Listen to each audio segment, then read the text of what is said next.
House Minority Leader Kevin McCarthy headed down to Palm Beach today for a meeting with President Trump at Mar-a-Lago. Reports continue to surface about this. McCarthy apparently initiated this meeting. Is McCarthy trying to get back on President Trump's good side? And what message is this sending to the House Republican establishment? Let's find out more about this trip down to Florida and welcome in Newsmax White House correspondent Emerald Robinson, who has the latest. Good afternoon, Emerald. Hi, John. Good to see you. Well, for all intents and purposes, this looks like a kiss the ring meeting. The president, former President Trump, has emerged as the de facto head of the party. That is not being in question now, considering what happened in the Senate this week with the vote to dismiss impeachment. Although it didn't pass, it showed overwhelming support from Republicans against this impeachment effort against the former president. Now let's talk about why McCarthy needs to go. Now he's the master fundraiser, right, in the Republican Party. And as they look at 2022, he faces a conundrum.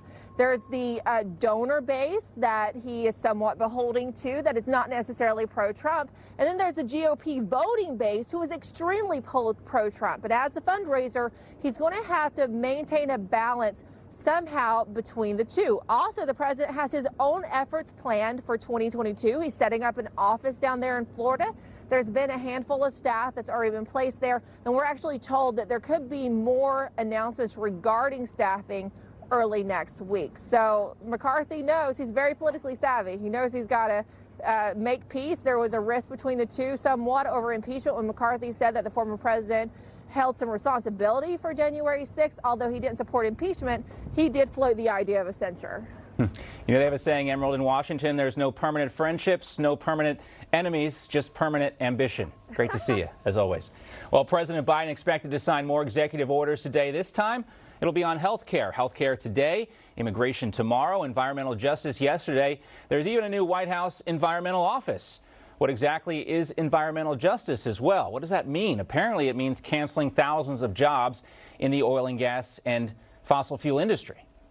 Coal plants have been closing over the last 20 years. They can be the people who go to work to make the solar panels. Now, this is very on brand for the Democrats. Sounds like when candidate Biden told a group of coal miners worried about losing their livelihoods that they would have to learn how to code.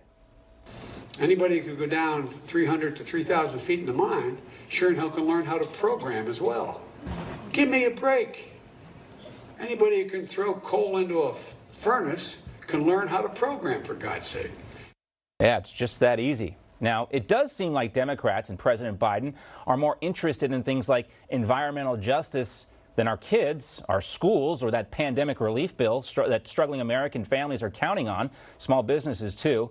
The COVID bill does include money to reopen businesses and schools. But the next Trump impeachment or censorship of the president, former president, I should say, that apparently is the real priority for Washington right now. Let's welcome in Florida Congressman Michael Waltz. Congressman Waltz is also a member of the House Armed Services Committee. Great to see you, Congressman. Hey, great to be with you. All right, we consider you one of the good guys. So when I talk pejoratively about Congress, just remember you're not included, but I kid. But it does seem like the priorities for Democrats are signing a bunch of executive orders that could be just undone by the next president, or doing a symbolic impeachment trial, or even doing a censorship of the previous president. Censure in the congressional sense of the word. But you don't really hear a lot of talk about COVID relief, and that's really what the American people are concerned about.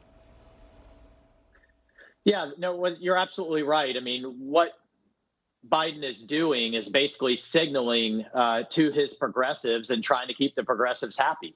It doesn't matter that we will lose jobs immediately with the canceling of the Keystone Pipeline. It doesn't matter that, he's saying on the one hand, you can shut down coal factories, but there's plenty of very clean burning natural gas that's pulled out of the ground through fracking. They're going right to the extremes to please the base. And no one should be surprised. We warned that this is coming. And I have to tell you, this is just the appetizer.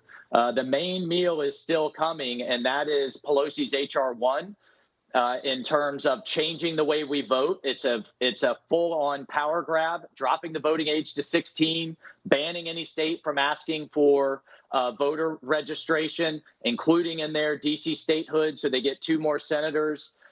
This is what we have to fight and block and tackle against. I am glad to see Leader McCarthy heading down to Florida. I think Florida really led the way in this last election. Not only did we do it securely, but we showed, there's so many, I guess, questions and hand-wringing about the future of the party.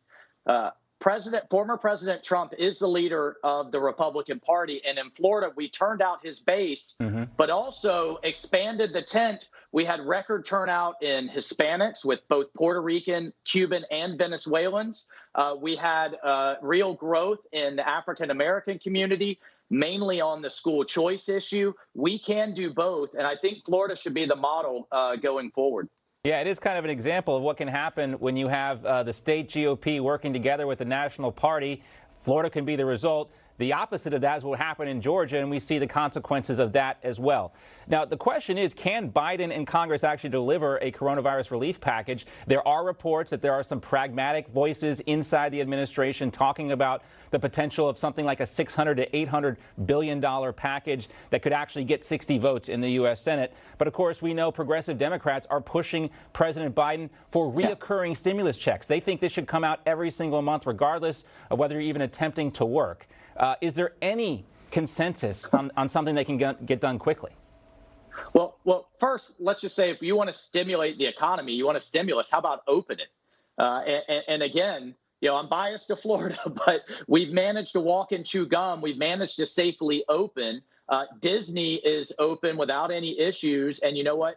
Disney in California is shut down, and they're moving their operations to Florida. Schools, you have a choice. You can go in person or stay at home, but we let families choose. We don't have government dictate. To the bill specifically, I am pleased to see that they're looking to lower the threshold in terms of what incomes can get it, but it still needs to be targeted on people that need it the most. It doesn't make sense for government workers who have been getting a paycheck all along to also get this additional check, or companies like Amazon and Netflix that are booming, they get a check too. In my view, it still needs to be targeted to people who need it the most, and we need to support small businesses. Let's keep people on business payrolls rather than unemployment payrolls. So again, if you want to stimulate the economy, let it be open. Let these businesses do their jobs.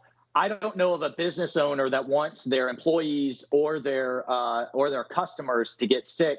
We're all grown-ups, and we can make those decisions without Washington, D.C. trying to dictate what needs to be done. And then finally, what's hidden in this bill is a bailout for blue states that have had a lockdown mentality, New York, Illinois, California, and they have destroyed jobs, destroyed businesses, and now we have federal dollars going to make up for that bad policy. So all the folks that are escaping New York to get down to Florida, now their federal tax dollars are going right back into Cuomo's horrible lockdown mentality. Yeah, voters in for that flyover reason, country are not going to let that fly. And I want to ask you one quick question as we wrap up here, Congressman. Sure. There is now a motion to expel Congresswoman Marjorie Taylor Greene. This is coming from Jimmy Gomez, a California congressman.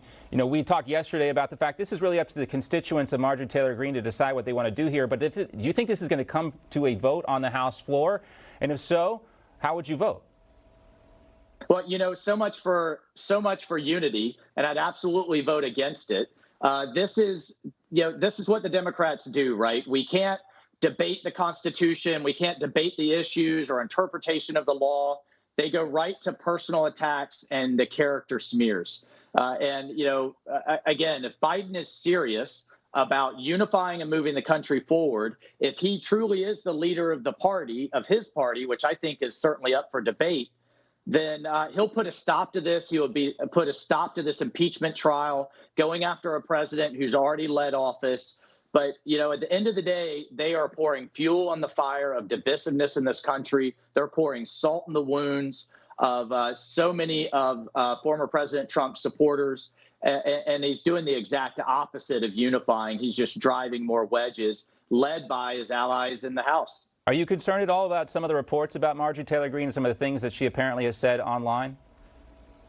Well, look, at the end of the day, she said she denounces a number of those groups. She has taken back some of the things that she said. Are we going to move forward? Or are we going to move backwards? I was concerned over some of the things about 9/11 as a combat veteran. I know the face of terrorism. But look, her constituents, to your point, are the ones that get to decide. Yeah. She was freely elected, not Democrats in Congress. And let's move forward and solve real problems, not go on witch hunts and not go after people's character or motives and try to smear them personally. Yeah, it does seem like a distraction from what the American public really wants to focus on, and that's, dealing with this pandemic. Congressman Michael Waltz, thanks so much. We'll talk to you soon. Newsmax TV is now America's fastest growing cable news channel. We give you the real news you need. So subscribe to our YouTube channel and give us a thumbs up. If you like this video, share it with your friends. Newsmax TV streams live on YouTube for free. Newsmax TV, real news for real people.